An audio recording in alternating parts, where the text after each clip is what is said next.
तो चलिए बच्चों, आज हम नवोदय परीक्षा से तैयारी के लिए कुछ ऐसे प्रश्न लाए हैं जो हमेशा परीक्षा में पूछे जाते हैं। और आप सभी जानते हैं कि अगर आप नवोदय की तैयारी कर रहे हैं तो मानसिक योग्यता से 50 अंकों का प्रश्न पूछा जाता है। मतलब 40 प्रश्न आते हैं जो 50 अंकों के होते हैं, और निश्चित रूप से मानसिक योग्यता में सबसे अधिक अंक होते हैं और इसका तैयारी आपको बहुत ही सावधानी पूर्वक करना होता है। तो आज हम 4 प्रश्न ला रहे हैं और इसके अलग अलग पैटर्न होते हैं। सबसे बड़ी बात, आपको पैटर्न को समझना होता है। कुछ प्रश्न ऐसे होते हैं जिसमें उत्तर चित्र दिया होता है और कुछ प्रश्न ऐसे होते हैं जिसमें उसी प्रश्न में आपको उस उत्तर को ढूंढना होता है। तो आज का जो पैटर्न है कुछ इसी प्रकार का है कि यहां पर यही जो है प्रश्न है और इसी में उत्तर छुपा हुआ है।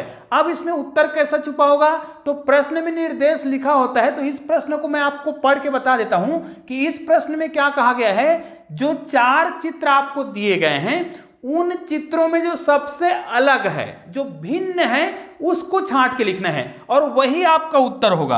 अब यहां पर देखिए, मान लीजिए ये ए है, ये बी है और यहां पर सी है और यहां पर डी है। तो इन चारों में से कौन सा उत्तर आपको सही लग रहा है, आप मुझे कमेंट करके जरूर बता सकते हैं। ये हमारा प्रश्न नंबर ए है। अब देखिए, निश्चित रूप से ए बी सी और डी में इन्हीं में प्रश्न है और इन्हीं में उत्तर छुपा हुआ है। तो इस प्रकार का पैटर्न भी रहता है जिसमें ऊपर में निर्देश लिखा रहेगा कि नीचे जो आपको 4 प्रश्न दिए हुए हैं उनमें आपको जो भिन्न हो उसको छांटना है।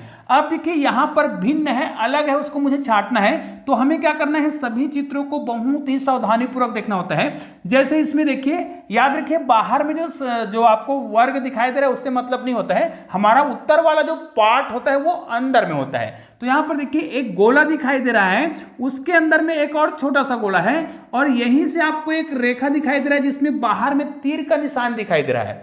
दूसरा चित्र में आते हैं, इस पर भी एक गोला है और उसके अंदर फिर एक गोला है और वहीं से एक तीर का निशान बाहर की ओर निकल रहा है। इसमें देखते हैं एक गोला जरूर है लेकिन अंदर में गोला नहीं है और बाहर में एक गोला है और तीर का निशान जो है अंदर की ओर आ रहा है। हमें थोड़ा बहुत डाउट तो हो रहा है कि इसमें गड़बड़ी है, तो इसको देख लेते हैं। यहां पर देखिए, इसमें भी बड़ा गोला है, उसके अंदर में एक गोला है और तीर का निशान बाहर की ओर जा रहा है। मतलब यहां पर देखिए ए बी और सी तीनों कहीं न कहीं समानता रखता है। हमें कहा गया था भिन्न चित्र ढूंढना है, तो ये वाला चित्र जो है अन्य चित्रों से क्या है, अलग है। तो हमारा सी वाला ऑप्शन क्या हो जाएगा, ये हमारा उत्तर हो जाएगा। आपको गोला घेरना होगा तो आपको सी को घेरना है। इस प्रश्न में 3 जो है, मतलब सी जो है हमारा फाइनल आंसर है। उसी प्रकार मैंने आप लोगों के लिए 4 प्रश्न लाया है। अब देखिए, इस प्रश्न को भी ध्यान से देखना है, सभी चित्रों को आपको ध्यान से देख लेना है और जो भिन्न चित्र है उसको आपको कमेंट करके बताना है। ये बी हमारा प्रश्न है, यहां पर ए बी सी और डी। इसमें अलग से उत्तर के लिए चित्र नहीं दिया गया है, यही प्रश्न है और इसी में आपको उत्तर को ढूंढना होता है। निश्चित रूप से इन सभी आकृतियों में भिन्न आकृति को ढूंढना है। तो यहां पर देखिए, ये बाहर का जो वर्ग दिखाई दे रहा है उसके अंदर में जो चित्र होते हैं ना, उससे हमें मतलब रखना है। तो यहां पर देखिए एक त्रिभुज दिखाई दे रहा है, ट्राइंगल शेप दिखाई दे रहा है और उसके अंदर में देखिए यहां पर एक शेप बना हुआ है ना, जो एंगल को बता रहा है। तो यहां पर देखिए, यहां पर भी देखिए एक त्रिभुज बना हुआ है और यहां पर भी हमें समझ आ रहा है कि यहां पर देखिए एंगल का शेप बना हुआ है। यहां पर देखते हैं तो इसमें भी देखिए यहां पर भी हमें त्रिभुज दिखाई दे रहा है, यहां पर एंगल का शेप बना हुआ है और यहां पर भी एक त्रिभुज बना हुआ है और यहां पर एंगल का शेप बना हुआ है। तो भाई इन चारों चित्रों में भिन्न कौन सा है, निश्चित रूप से यहां पर आप देख सकते हैं। इसमें जो चित्र बन रहा है, यहां पर जो कोण दिखाई दे रहा है उसको समकोण दिखाया गया है, यहां पर भी कोण को समकोण दिखाया गया है, यहां पर भी कोण को समकोण दिखाया गया है और यहां पर जो कोण बन रहा है वो निश्चित रूप से इन तीनों चित्रों से बिल्कुल भिन्न है और ये बिल्कुल भी समकोण नहीं है। तो निश्चित रूप से हमारा आंसर क्या होगा, ये वाला ऑप्शन होगा, मतलब बी वाला ऑप्शन राइट होगा, क्योंकि ये वाला चित्र जो है बाकी के तीनों चित्रों से क्या है, भिन्न है। ये भी हो गया। तो देखिए, अब इसको देख लीजिए, बिल्कुल सही है, बिल्कुल सरल है।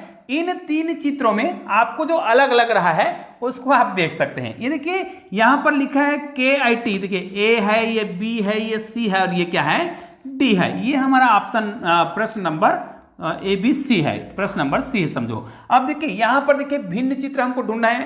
तो यहां पर देखिए KIT है, TIK है IT और K है। मतलब यहां पर देखिए इसमें तीनों में समान अंग्रेजी के अक्षर दिखाई दे रहे हैं और इसमें I, K और C है, जो कि C जो है बिल्कुल नया है। हाँ, आपको मैं बता दूं कि ये केसी जो दिखाई दे रहा है ये हमारा नाम है, मेरा नाम जो है केसी साहू सर है और इसी नाम से मेरा चैनल है केसी सर की क्लासेस, जो मेरा मेन चैनल है जिसमें मैं गणित पढ़ाता हूं, फिजिक्स, मैथ्स और केमिस्ट्री पढ़ाता हूं।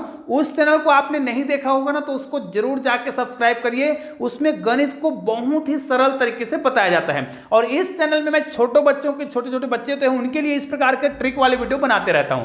तो यह भी बहुत ही उपयोगी वीडियो है और इस वीडियो को भी अगर आपने लाइक नहीं किया होगा तो लाइक कर दीजिएगा और अधिक से अधिक शेयर कर दीजिएगा। चैनल को तो सब्सक्राइब जरूर कर दीजिएगा। अब ये समझ तो आ गया है कि 1, 2 और तीनों में से क्या है। इन तीनों में कहीं कहीं समानता है क्योंकि इन तीनों में एक ही अक्षर आया है, जबकि इसमें एक अक्षर नया आ गया है, सी आ गया है। तो भिन्न कौन सा है? ये वाला ऑप्शन भिन्न अलग है। तो हमारा उत्तर कौन सा होगा? डी वाला होगा। चलिए चौथे प्रश्न पर चलते हैं।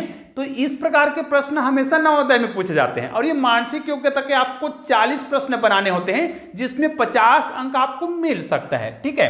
हाँ, इस चैनल के माध्यम से मैं नवोदय से संबंधित गणित के वीडियो भी बनाता हूं। तो आपको गणित के किस टॉपिक पर वीडियो चाहिए आप लोग मुझे कमेंट करके बता सकते हैं। ठीक है।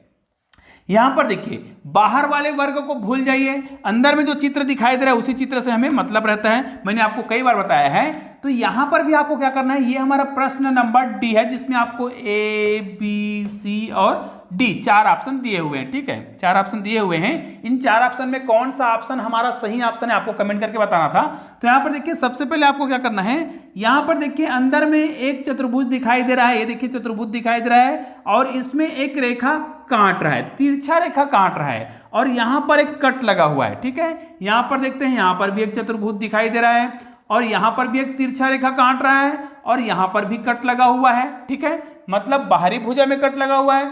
यहां पर भी एक चतुर्भुज है, ये देखिए चतुर्भुज तो सभी में है और यहां पर एक तिरछा रेखा दिखाई दे रहा है, यहां पर कट लगा हुआ है, यहां पर भी कट लगा हुआ है। इसमें देखिए यहां पर एक चतुर्भुज बना हुआ है, देखिए चतुर्भुज बना दिए, यहां पर भी तिरछा रेखा दिखाई दे रहा है। अब देखिए इसमें भी कट लगा हुआ है। तो हमने क्या देखा, बाकी जो 3 चित्र दिखाई दे रहा है, इस चित्र में, इस चित्र में और लास्ट वाले चित्र में, मतलब ये चित्र और ये वाला चित्र तीनों समान है। समान इसलिए है क्योंकि तीनों में एक क्या बना है, चतुर्भुज बना है, बीच में रेखा काट रहा है और बगल में कट लगा हुआ है। अंदर में कहीं पर भी कट नहीं लगा हुआ है। बीच वाले जो रेखा है जिसको हम विकर्ण बोलते हैं उसमें कट नहीं लगा है, बस इस वाले में विकर्ण में कट लगा हुआ है। मतलब सी वाला जो ऑप्शन है वो बिल्कुल डिफरेंट है, अलग है। तो हमारा उत्तर कौन सा हो गया? सी हो गया। तो निश्चित रूप से इसी प्रकार आपको बहुत ही सावधानी पूर्वक परीक्षा हाल में मानसिक योग्यता के जो प्रश्न होते हैं उनको बनाना होता है। निश्चित रूप से अगर आपको तैयारी करना है तो आपको सभी प्रकार के जो पैटर्न होते हैं मानसिक योग्यता के, उन सभी पैटर्न को समझ लेना है क्योंकि कुछ पैटर्न में उत्तर दिए होते हैं, उसी में प्रश्न और उसी में उत्तर समाहित रहता है। तो आपको नवोदय के जो भी परीक्षा है उनमें मानसिक योग्यता वाले प्रश्न है उसको बहुत ही बारीकी से बनाने की आवश्यकता है। निश्चित रूप से आगे मैं अलग पैटर्न पर वीडियो और लाऊंगा। तो चलिए दोस्तों मिलते हैं एक और बेहतरीन वीडियो के साथ, तब तक के लिए जय हिंद, जय भारत।